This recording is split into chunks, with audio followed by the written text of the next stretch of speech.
காலை வேளையிலே இந்த 17வது உபவாச நாளுக்கு நாம் உங்களை வாழ்த்தி வரவேற்கிறேன். கர்த்தர் நல்லவர். தொடர்ந்து நம்ம ஜெபத்திலே நாம் இருக்கிறோம். மிகப்பெரிய ஆசீர்வாதம். தொடர்ந்து அதிகமாய் நீங்கள் ஜெபியுங்கள், தேவன் கிரியை செய்வாராக. இன்னைக்கு தியானத்துக்காக எடுத்துக்கொண்ட வேத பகுதி 2 நாளாகமத்தின் புஸ்தகம் 6வது அதிகாரம் 35வது வசனம்.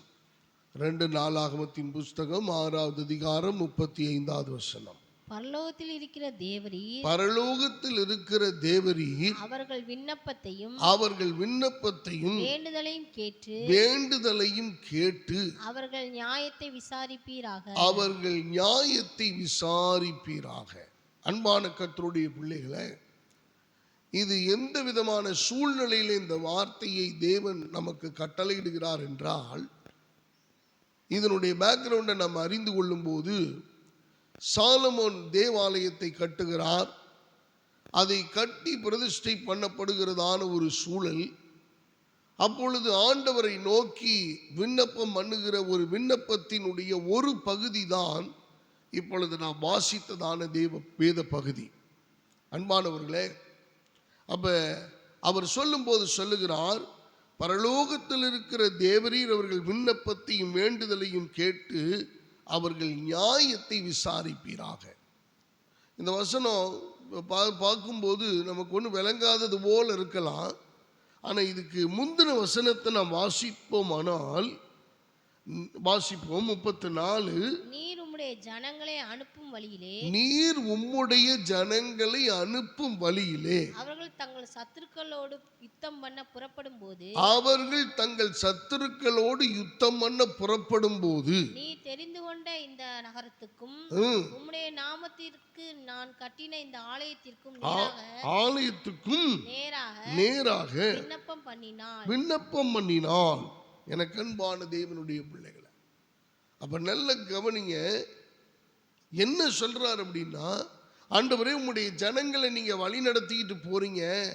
இப்படி வழி நடத்திக்கிட்டு போகும்போது திடீரென்று சத்துருக்களோடு ஒரு போராடுகிற, எதிர்த்து நிற்கிற ஒரு சூழ்நிலை வரும்போது, ஒரு பிரச்சனைகள், ஒரு போராட்டங்கள், ஒரு மன உளைச்சல்கள் வருகிற வேளையிலே, ஐயோ நான் என்ன செய்ய போகிறேன் என்று தடுமாற்றம் ஏற்படுகிற போது, மனக்குழப்பமாகி எப்படிப்பட்ட முடிவு எடுக்கிறது, எந்த வழியே போகிறது, என்ன செய்தால் இதிலிருந்து நான் தப்புவிக்கப்படலாம் என்கிற மனோபாவத்திலே அவர்கள் கர்த்தரை நோக்கி விண்ணப்பம் பண்ணி இந்த ஆலயத்துக்கு நேராக அவர்கள் தங்களுடைய கரங்களை கூப்பி விண்ணப்பம் பண்ணி அவர்கள் வேண்டுதலை வைப்பார்களே. ஆனால் அன்பானவர்களே, அப்ப அவர் சொல்றாரு, அவர்கள் விண்ணப்பத்தையும் அவர்கள் வேண்டுதலையும் தேவரீர் கேட்டு அவர்கள் நியாயத்தை விசாரிப்பீராக.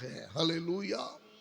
அன்பான கர்த்தருடைய பிள்ளைகளே, இந்த நாட்களிலேயும் நம்ம ஒவ்வொருவரும் நம்முடைய மகனாயின் திருச்சபையினுடைய குடும்பங்களை எடுத்துக்கொண்டால் ஒவ்வொருவரும் பலவிதமான நெருக்கடி சூழ்நிலையில் இருக்கிறோம். அது பொருளாதாரமாக இருக்கலாம், மன உளைச்சலாக இருக்கலாம், நெருக்கடியாக இருக்கலாம், அல்லது பலவிதமான ஃபைனான்சியல் ப்ராப்ளமாக இருக்கலாம் நமக்கு, அல்லது சரீர பிரகாரமான பிரச்சனையாக இருக்கலாம், அல்லது குடும்ப பிரச்சனையாக இருக்கலாம். எந்த காரியமாக இருந்தாலும் தேவன் இன்னைக்கு நமக்கு ஒரு ஆலோசனை கொடுக்கிறார். உங்களுடைய வேண்டுதல்களையும் உங்களுடைய விண்ணப்பங்களையும் இந்த நாளிலே நீங்கள் தேவனுக்கு நேராக நீங்கள் திசை திருப்பி நீங்கள் அந்த விண்ணப்பத்தையும் வேண்டுதலையும் வைப்பீர்களேயானால், அந்த விண்ணப்பத்துக்கும் வேண்டுதலுக்கும் கர்த்தர் அவர்களை நியாயம் விசாரித்து அவர்களுக்கு கரெக்டா என்ன வேண்டுமோ, என்ன தேவையோ அதை ஆண்டவர் பரிசீலனை பண்ணி அவர் நியாயத்தை விசாரிக்கிற கர்த்தர். அல்லேலூயா. அன்பான கர்த்தருடைய பிள்ளைகளை, ஒருவேளை நீங்க நினைக்கலாம், மனிதன்கிட்ட எனக்கு என்னுடைய நியாயம் இல்லை, நான் தோற்று போன ஒரு நபராய் நான் நிற்கிறேன், மனிதன்கிட்ட என்னுடைய வேண்டுதல் கேட்கப்படலை, என்னுடைய விண்ணப்பம் கேட்கப்படலை, என்னுடைய எதிர்பார்ப்பு நிறைவேறலை, என்னுடைய வாஞ்சை நிறைவேறலை, என்னுடைய காரியங்கள் கைகூடி வரப்படலை. எனக்கு அருமையான தேவ பிள்ளைகளை, இந்த இடத்துல மிக அழகாக சாலமோன் ஒரு ஜெபத்தை வைக்கிறார். நீங்கள் போராட்டம் வருகிற வேளையிலே, நெருக்கடி வருகிற வேளையிலே, உபத்திரவம் வருகிற வேளையிலே, நீங்கள் வேதனையோடு இருக்கிற வேளையிலே, மன உளைச்சலோடு இருக்கிற வேளையிலே, உங்கள் சத்துருக்களை எப்படி எதிர்கொள்ளலாம் என்கிற நிலையிலே நீங்கள் யோசித்து சிந்தனை செய்து கொண்டிருக்கிற இந்த வேளையிலே, உங்களுக்கு விரோதமாய் சத்துரு வெள்ளம் போல திரண்டு வந்து நிற்கிற போது அவனை எப்படி நான் எதிர்கொள்ள, நான் ஒரு சிறு கூட்டமாய் நிற்கிறேனே என்கிற அங்கலாய்ப்போடு நிற்கிற தேவ பிள்ளையே, கர்த்தர் இந்த நாளிலே உங்களுக்கு எனக்கு அவர் வாக்கு பண்ணுகிறார். நீங்கள் அவருடைய நோக்கி, அவருடைய ஆலயத்தை நோக்கி, அவர் தங்குகிற வாசஸ்தலத்தை நோக்கி, கர்த்தருடைய பர்வதத்தை நோக்கி நீங்கள் வேண்டுதலையும் விண்ணப்பத்தையும் செய்கிற பொழுது என் ஆண்டவர் உங்கள் நியாயத்தை விசாரிக்கிற கர்த்தராக இருப்பார். உங்கள் நியாயத்தை கேட்கிறவராக இருப்பார். உங்கள் நியாயத்துக்கு ஜெயம் கிடைக்க பண்ணுகிற வரைக்கும் அவர் நெறிந்த நாணலை முறியாமலும் மங்கி எறிகிற திரியை அணையாமலும் இருப்பேன் என்று சொன்ன கர்த்தர் இந்த காலை வேளையில் அப்படியே செய்ய அவர் வல்லமையுள்ள தேவனாக இருக்கிறார். எனக்கு அருமையான தேவ பிள்ளைகளை, அவர் சரியாக செய்கிற தேவன். மனிதன் ஒருவேளை நியாயம் செய்வதற்கு தவறலாம், மனிதன் ஒருவேளை நியாயம் விசாரிப்பதற்கு தவறி போகலாம், ஒருதலை பட்சமாக நியாயம் விசாரிக்கலாம், ஒருதலை பட்சமா ஒருத்தர் சொல்றதை வச்சு நியாயம் தீர்க்கப்படலாம். ஆனால் என் கர்த்தர் அப்படி அல்ல. ஒரு மனிதனுடைய உள்ளத்தின் ஆழத்தை அறிந்த கர்த்தர், என்ன எண்ணம் இருக்கிறது, என்ன சிந்தை இருக்கிறது என்பதை அறிந்த கர்த்தர், உங்களுடைய சத்துருக்கள் என்ன சிந்தித்தாலும், என்ன எண்ணம் கொண்டிருந்தாலும் உங்களுடைய உள்ளத்தை ஆராய்ந்து அறிகிற கர்த்தர் இந்த காலை வேளையிலே உங்களுடைய வேண்டுதல்களையும் விண்ணப்பத்தையும் அவர் கேட்டு அவர் நியாயம் விசாரித்து உங்களை வழி நடத்துகிற கர்த்தர். உங்கள் வழியில எந்த தடைகள் வேணுமாலும் வந்திருக்கலாம், உங்கள் பரிசுத்த வாழ்க்கையில எந்த தடைகள் வேணுமாலும் வந்திருக்கலாம், உங்களுடைய ஜெப ஜீவியத்தில் எந்த தடைகள் வேணுமாலும் வந்திருக்கலாம், உங்கள் வேத வாசிப்பில் எந்த தடைகள் வேணுமாலும் வந்திருக்கலாம்.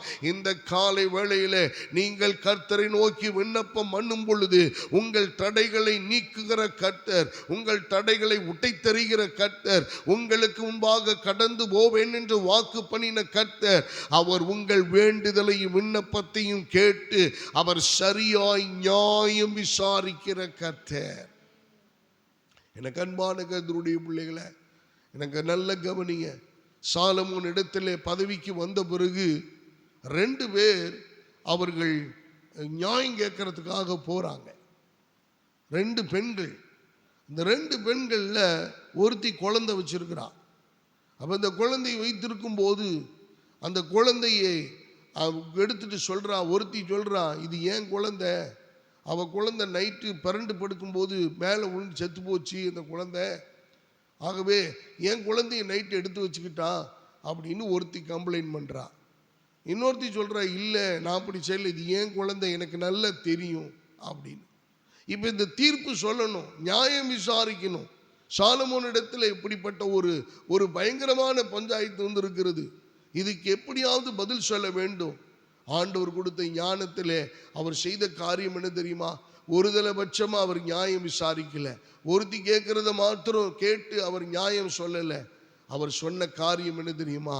சரி ஒன்றும் பிரச்சனை இல்லை, குழந்தைய 2ஆ வெட்டி ஆளுக்கு பாதியாக கொடுத்துருங்கன்ட்டார்.